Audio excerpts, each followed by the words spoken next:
Welcome to the SwineTime podcast here at Pipestone. I'm your host, Spencer Wayne. I'm one of the staff veterinarians, one of the owners and partners in Pipestone Holdings. And normally I get to do my job of going out and working with farmers, but they let me do this one fun thing, which is host this podcast. And not that the other stuff's not fun, but this is the most fun.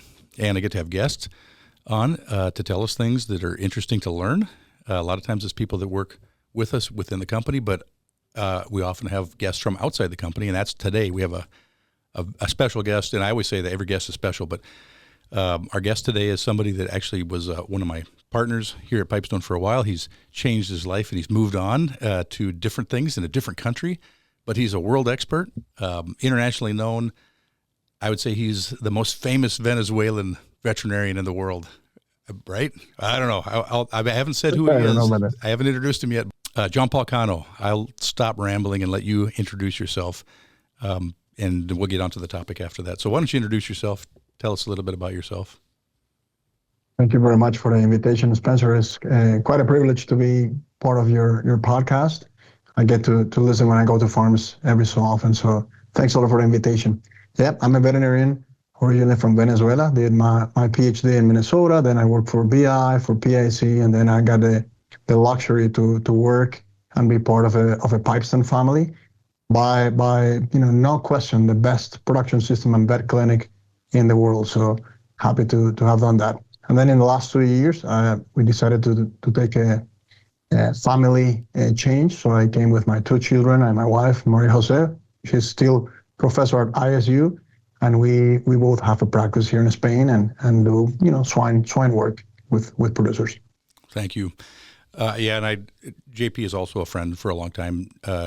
John Paul was a grad student when I was a grad student, roughly the same time at the University of Minnesota, as well as your wife was. And it was always unfair. We always felt it was unfair because you and your wife, very attractive people, you were almost a professional athlete, and then we would look at each other and say, it's not fair. They're too good looking. They're too talented, make us all look bad.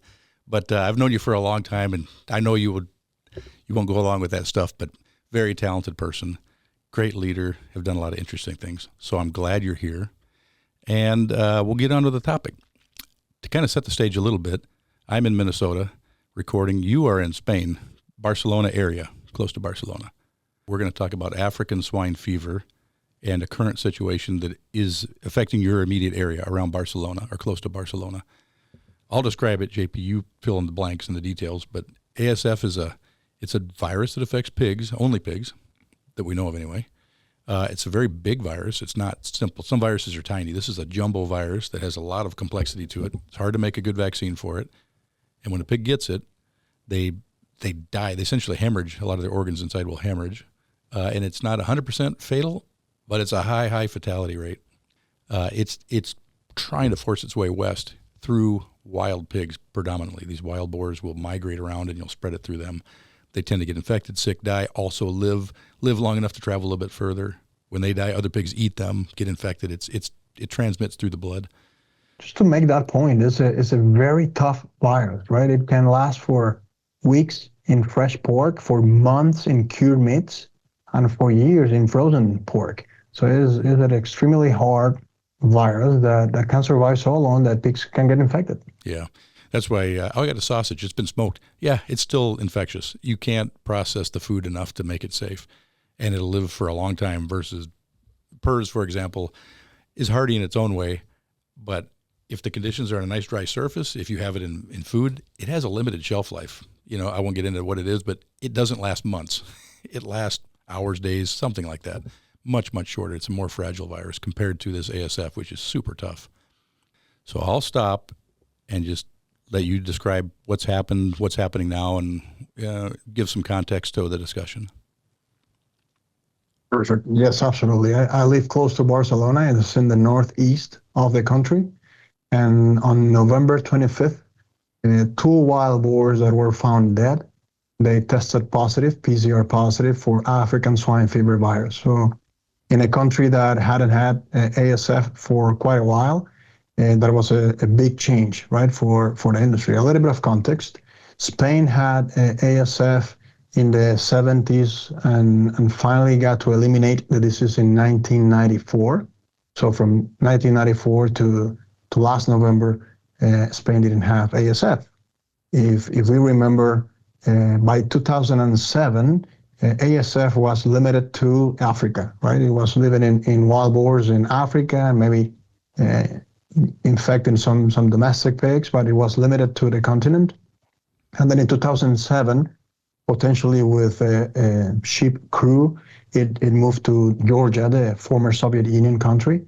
And then from Georgia, it moved west and east, all the way to China and a lot of countries in Asia, and all the way to even Germany or Belgium in the Western European community. So it has spread a lot in the last 18 years since it got out of Africa. And you said, it sounded like you said sheep crew, but do you mean like a cruise ship, like the food? Yeah, I hope you have subtitles for my accent. So it's a boat, okay. And the people working in that boat, they boarded in Africa and took some food with them. Okay. And then, of course, we know that this virus is very resistant in meat. And then that garbage from that boat, from that ship, was taken to some backyard pigs, and that started the infection in Europe. Okay. And that was, you said 2007, and that's the strain that's now spread through Asia, that's spread through into Eastern Europe. And also, just for a little local context, is it the Dominican Republic? Is that part of the same transmission? All from spreading from that likely? I don't know if we can say that or not, but is that accurate? Likely, yes. And there are some debates on some of the strains that have been found. But in general, we could say that all the field viruses that are circulating in the world today are originated from that group in general. Okay. With this recent introduction, it was, can you describe the setting? I mean, you didn't have any in Spain. It wasn't even at a Spanish border country at that point, correct? And so it ends up in Spain it's like a park area, some kind of a wild area, like a state park that had a wild pig population in it, and it was found.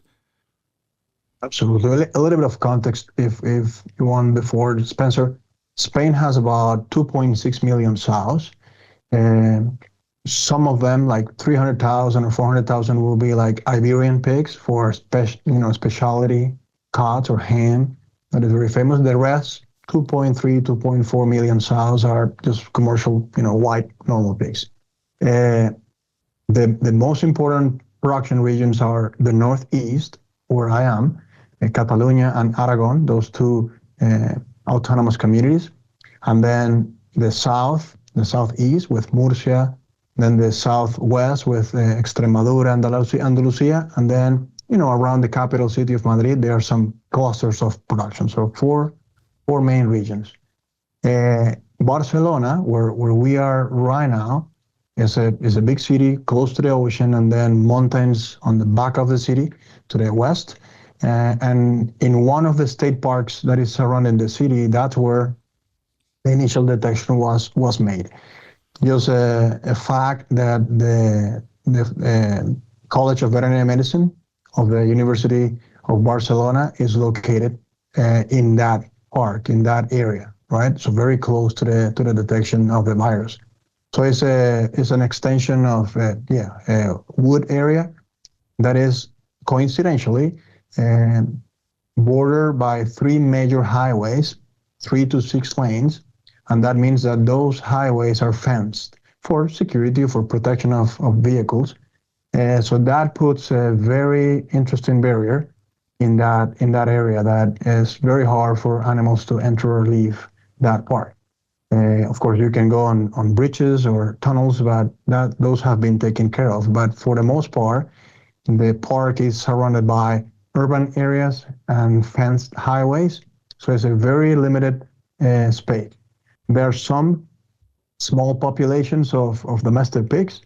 So think about the perimeter was defined as 6 kilometers around that first detection, with some second ring of 20 kilometers. If we talk in miles, it will be like almost 3 miles for the inner circle, the high risk ring, and then about 14 miles for the bigger ring, protection ring. In that whole extension, you have a few farms, domestic pig farms, but in the small and in the high risk area, there's only 3 small farms that are located in that region. Okay, so you're kind of describing what to me sounds like an interstate roadway system here, where you've got the road, but then you've got a fence on flanking the interstate. Wildlife can get over it. Deer can jump over it. Pigs could probably get through it, but it is kind of a barrier that is special right here, where normal roadways don't have that kind of barrier. And there's 3 highways, so you made like a little magic triangle of woods right in the middle of this, where this was found. Is there a good theory of how it got in? Well, there's an investigation that is ongoing, right, by the Department of Agriculture and all the animal health authorities. And keep in mind that in Europe you have 3 levels of authority, right? You have the European level, the federal Spain level, and then the autonomous community level. That's almost like your state level. And so there's ongoing investigations. But the 5 main hypotheses that have been considered include the first one that was discussed was food waste, right? Think about a driver of a truck that we have several coming from Eastern Europe, right? Like all Eastern Europe is positive for ASF, and they market that meat. They make sausages and cure meats and all that with that meat. So think about a driver that came and ate his sandwich and then throw the rest of the sandwich in a garbage can at night. The wild boars, this is a highly populated area of wild boars. They haven't been hunted for quite some time, so the population is, I would say, was out of control. So you'll think about it, the wild boars just playing with the garbage, eating that sausage, and then starting the infection. As we know, the virus can be viable for many months even in processed meat. So that is a possibility. That's number one. One of those highways that we mentioned, Spencer, is very important to connect all Spain from the south all the way to France, and then connecting with the rest of Europe. So it's a plausible hypothesis. It could have happened. Number 2 hypothesis or thought was, well, maybe just migrating boars, right? Wild boars from Eastern Europe have been moving. Germany has been kind of suffering from that. Wild boars have been displacing west and getting infected. The problem is that France, which is a big country in between Spain and the rest of Europe, hasn't reported any positive wild boars, even with all the testing that has been done. So it is hard to believe that it came to Spain without being detected in France.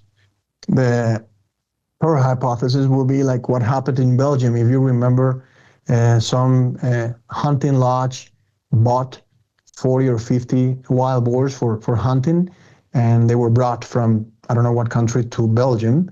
They luckily detected it very quick, euthanized all the animals, and controlled the outbreak. In this case, there aren't any hunting lodges in this area, and there isn't any event of transport in those times.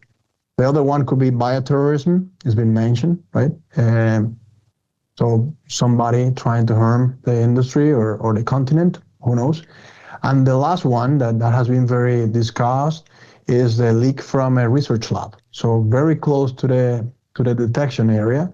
And there is a lab from the Autonomous University of Barcelona, from the research institute called CRESA, which is the local research institute on the Department of Agriculture.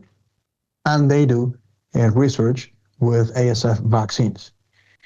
It is an extremely professional group of people. Facilities are, number one or very well-designed facilities. Processes are well done. The biosecurity audit didn't offer any, lights on what could have happened. Everything seemed to be working fine. There isn't any indication that could have been leaked. But having said that, it'll be very hard to ignore that the strain that was detected is very similar to the original 2007 strain. Mm-hmm. And if you look at all the strains that are circulating in Asia, in the Dominican Republic, or in the rest of Europe, they have changed as virus change, right? Over time, they move from the original strain, and this one is kind of a step back, very close to the 2007 Georgia detection. So that, which is used in research, right? Because it was the first one. So that gives you, a lot of concerns about could it have been an accident or not? So those are the 5 hypotheses. Judge is still out. So okay, so no smoking gun yet that shows you where. So what do? You got these wild pigs living in this state park that's kind of triangled in from some 3 major highway systems. Do you turn loose a bunch of sharpshooters that kill all the boars? Do you poison them? What? I know that wasn't as simple as that. There was something different. But how would you even control it? How do you control it? And what are you doing to get rid of it? very good point. I mean, I didn't know anything about hunting or especially wild boars. So you would imagine, yes, let's send 2,000 people there and just sweep the area and kill everything that moves. But if you look at previous experiences, especially in Europe, wild boars are extremely smart. They really learn, the things that are at risk for them. And what had happened in other areas is that if you start hunting a group that is concentrated and they move together, let's say 40 or 30 animals, they will spread and split in 3 or 4 or 5 migrating groups. They will, go to another location. Now 3 or 4 or 5 focuses. So what the European Union has tried to do more recently is try to do an outside-inside approach. Is going from the outer ring, try to limit the possibilities of migrations, so the boars cannot leave. And what they have done here is being sure that those fences that are in the highways work. They have installed barriers. For some weeks, you could see police patrols or military patrols in the bridges and tunnels. So they were taking care of those exit points. And then after that, they installed some barriers that cars can pass, but cattle or pigs can't. They have tried to limit that effect, right? Meanwhile, or in parallel, what they have done is an intensive search of dead, wild boars, so trying to find carcasses and testing all of them, removing and disinfecting from the area.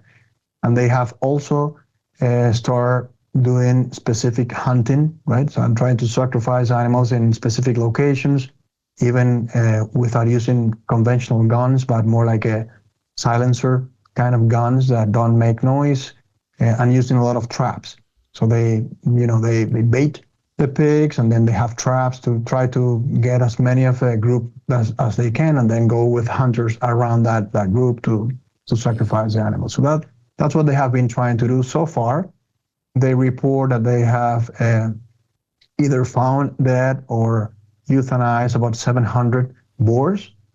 Out of those, about 64 have tested PCR positive, and only 2 of them have tested ELISA positive. So they think that the infection was pretty recent. They found some dead animals before November, or that had been dead before November 25th, and they were PCR positive. So they estimated that ASF entered that park between the end of October and mid-November. That's the window of opportunity that they are looking at. Okay, so it's not universally more deadly. Some animals can recover, but not many, because you get the ELISA positives walking around, and so there is a small survivor percentage, but it is really deadly. Pigs tend to die, and so I'm kind of listening. I'm wondering, could you just steadily hunt and trap them until you exterminate the entire population? Is that the plan? Just keep working on it until there's no more pigs left? Is that it? Or how do you deal with this long term? They have to go away. Right, that's the plan, is being sure that you don't take any pigs, domestic pigs, out of this area. You don't take any domestic pigs in this area. You try to limit the possibilities of migration of wild boars in the 6 kilometers, and then in the 20 kilometers, you increase your hunting or capturing activities in the 20 kilometers radius inside, going from outside to inside. And then, yes, you try to reduce the population as much as you can. They estimated that in the whole area there were about 900 boars. So if those 700 boars number is right, then we should be close to be done with that population. But it's a big area. It's very woody, and with a lot of suburban areas. So it's hard, but that's what they're trying. Okay, so that leads into whole different part of the discussion. Which you described what happened and kind of where it's going. But when that happened, you lost a huge chunk of your export market. And for comparison, you said Spain has 2.6 million sows, and I looked the numbers up. Something like you export close to half of your production, close to that. In relative context, relation to that, the U.S. has a little over 6 million, something a little over double what Spain has, and we export about 30%. So both countries, I think, similarly sized, similar sophistication, type 3 site production. I would say it's very similar between the two countries, and we are highly dependent on our export market. If we were 50%, it'd be even more intense. Take us into how that was affected. When you get ASF, then immediately you can't export pork, and every Spanish citizen now has to eat twice as much pork to make it the same value because the demand immediately drops because you have the same supply for half the consumers. Is that accurate? Or how do you describe what happened economically to the farmers at that point? Yeah, that's very close to what has been happening, Spencer. For a little bit of context, and Spain has done the meat side, the pork side, very well. They have developed a very competitive pork industry or further process industry.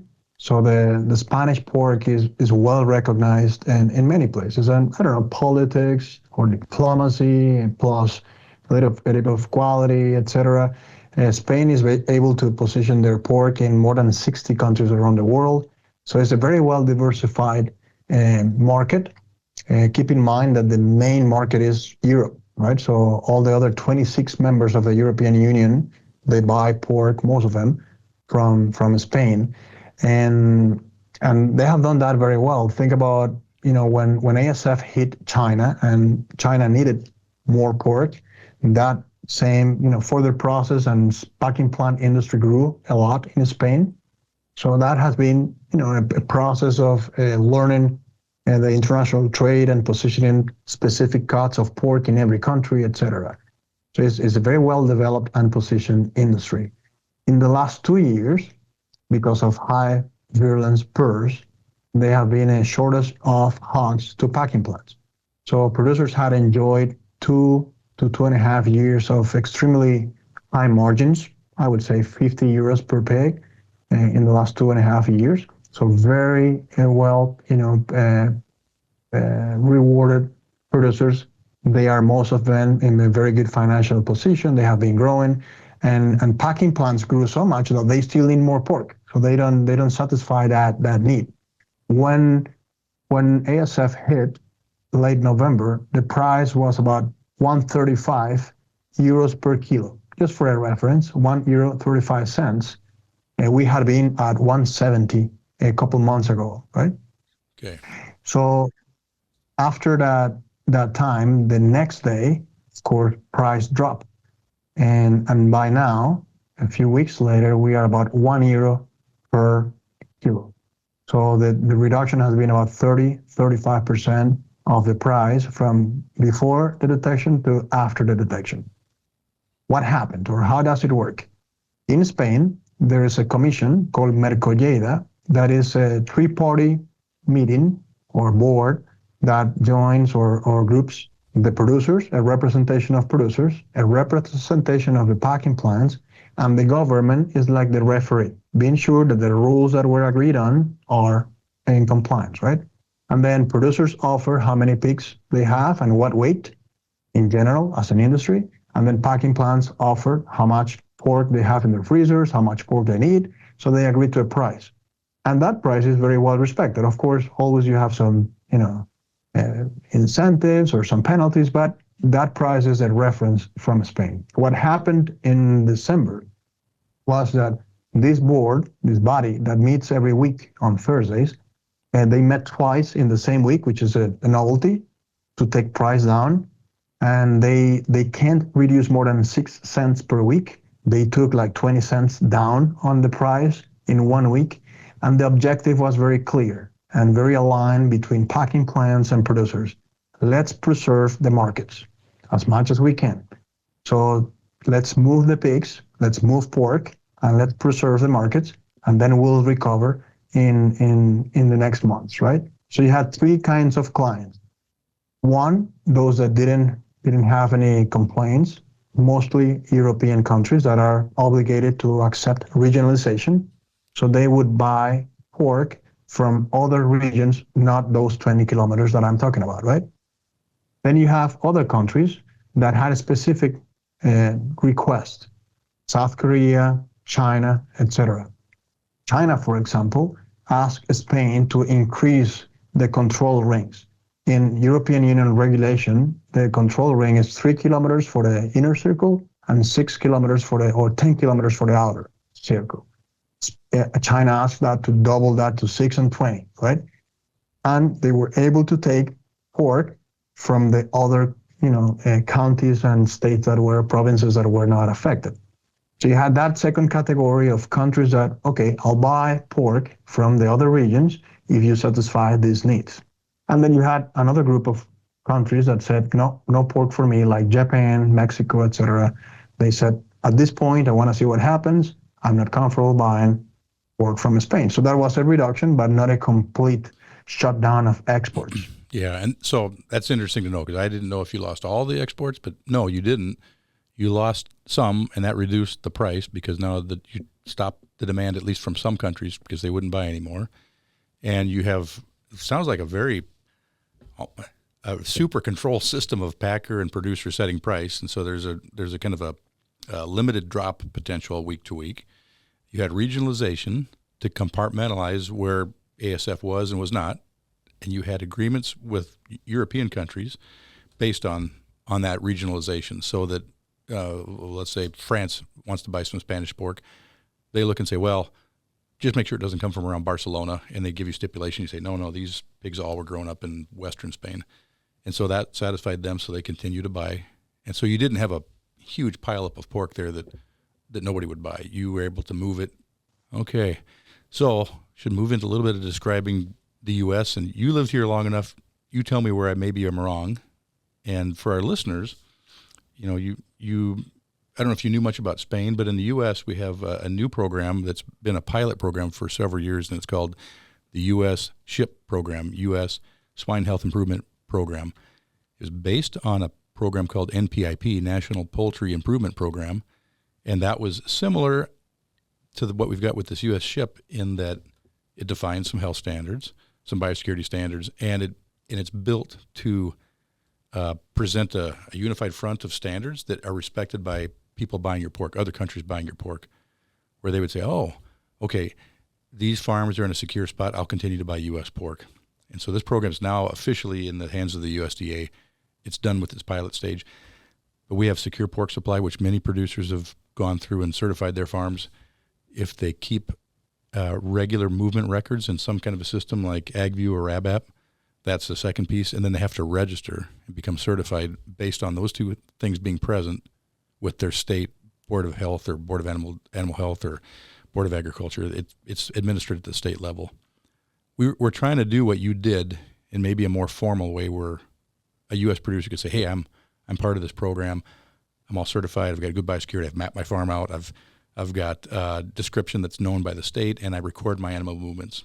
And then they are on the list of people that can continue to sell pork in the event that something like this would happen. If Joel Niram were here, one of my partners, he would describe it better. But that's what we have. We're trying to do that.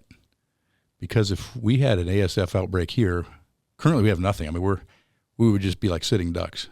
If we had that happen, we would lose all of our export markets probably immediately, for a while at least. And how do you dig out of that? We would have to eat 30% more pork in this country, or get rid of 30% of our sows. It would be ugly, really ugly for a while. And also, we have it at the Dominican Republic in the Caribbean. It's very close to us here. The Spanish experience is a good illustration of the potential dangers of what would happen to us, because it's not like it's thousands and thousands of miles away. It's however far the DR is from the U.S., 100 miles, I don't know, something like that. It's close. So listeners, beware. This is not something that's an abstract thought from a different country. It's at our doorstep, and how would we respond? So I'll stop rambling there. No, absolutely, Spencer. I was still working in the U.S. when U.S. SHIP was kind of developed. Kudos to Dr. Main for pushing, initially all the process, and kudos to everybody that jumped in and said, yeah, that makes sense. We need to work on this direction all together, the industry. this will be good for everybody. And now with USDA kind of managing the program, I think that will give a lot of international credibility to the program. So I'm absolutely convinced that that is a great mechanism to sustain international trade in the event of a CSF, ASF, FMD outbreak. One point that you mentioned before when you were rephrasing all the Spanish situation is regionalization, right? One of the weaknesses of U.S. is that not only production, but packing is very concentrated. So depending on where you get hit or where the first and later detections are reported, it could be very damaging for the industry because let's say Iowa or Nebraska, or there are some areas where you lose a lot of packing capacity, or Minnesota in a bit, right? So if you can develop programs like US Ship and get those more specific or fine-tuned regionalizations accepted by those purchasing countries, then you'll have an advantage because then you can sustain the industry. That's what's happening here. There's only one packing plant in that proximity of the 20 kilometers. Even if the province of Barcelona, which is pretty big, and there's a lot of production in that area and some packing plants, even if the country wouldn't accept from the province of Barcelona, there's a lot of packing capacity in other regions, and they have been able to accept pigs from those provinces and all the regions. So I think that's the key, is regionalization and gaining the trust of your clients internationally. That's major. If you can do that, then the industry can survive. Yeah, and I'd say here it's going to rely on, this is a voluntary program, so it'll rely on producers saying, I want to be part of this. The USDA being practical-minded and administering it, what they have to monitor for if we're going to do any testing. This program is developing. It's not finished, but you can sign up now. It is evolving and developing. And then the third piece is the packer will have to, they don't want to be the policeman is my understanding, but they have to protect their product. And so the compartmentalization, it's going to get hard here versus what you got in Barcelona. We've got several plants very close together with a huge spider web of activity crisscrossing each other. A producer will send to 3 different plants, and it's not like you only sell to the local plant. You sell to several plants, and those pigs will travel distances and crisscross paths with other pigs. So that will be a challenge here for sure, because it's not so regionally compartmentalized. It's a lot of crossover, but that'd be our challenge. Having said all that, I would be remiss in my duties as the host and as a veterinarian here to not mention this U.S. Ship program. It's got several websites. If you type in U.S. Ship MN for Minnesota or Iowa or whatever, you'll go to a state webpage. There's a national webpage, a national website where you can enroll. It'll ask you your address, your name, your Prem ID number, and you will then officially be enrolled. And so the enrollment is kind of step 3. First is track your movements with the system, and prior to that is have the SPS plan in place. So many producers are already there. A final step is just enroll. You can be part of it right now, and that gets you fully up to speed where if we had an ASF outbreak, you would be at the front edge of getting to ship pigs, be part of a controlled movement program. You should enroll. That's the message I would have to producers. Otherwise, we're going to be stranded. If we have an ASF outbreak, we will find ourselves with no export market because we have no platform to give anybody else confidence in our production. I think I said that right. I like it when I have guests here at the table because I cannot talk. I can let them talk. So I had to ramble there for a bit. Apologies to the listeners.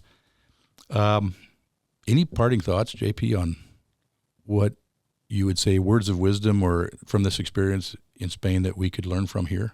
Well, too soon to tell, right? What worked, what didn't work. I think that early detection is important.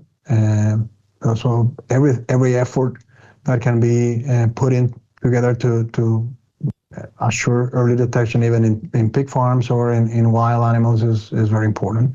Transparency is very important. So the industry stayed together because initially there was very good communication and transparent communication.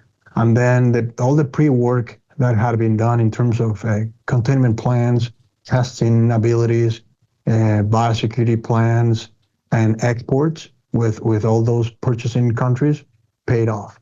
So it's still too soon to say what happened, what was the magnitude of the impact. But so far, those are good experiences that happened in Spain.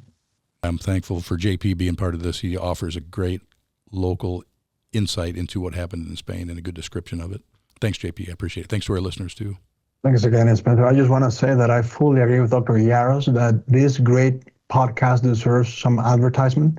Think about it. Today, we could have been sponsored by, Spanish chorizo or Iberian jamon. That'll be a good sponsor for this podcast today. All right. We'll look for the checks coming in. I got to see when we get the checks for that Spanish chorizo and jamon iberico.